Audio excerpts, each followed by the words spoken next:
काँग्रेसचे प्रदेशाध्यक्ष नाना पटोलेंचे एका कार्यकर्त्यानं पाय धुतले आणि त्यानंतर नाना पटोले वादात सापडले।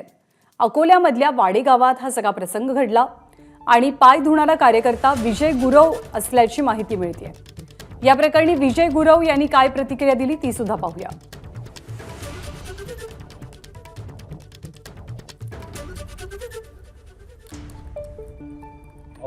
भाऊचे पाय दोन चिखलांनी भरल्यामुळे मला ते दिसल्यामुळे मी पाणी आणून भाऊच्या पायावर टाकत असताना भाऊंनी मला मनाई केली आणि नाही, पण अशा वेळेस विरोधक आरोप करत आहेत।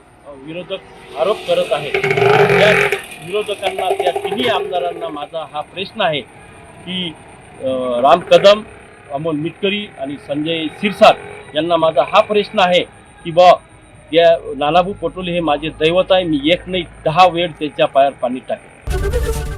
एबीपी माझा, उघडा डोळे बघा नीट।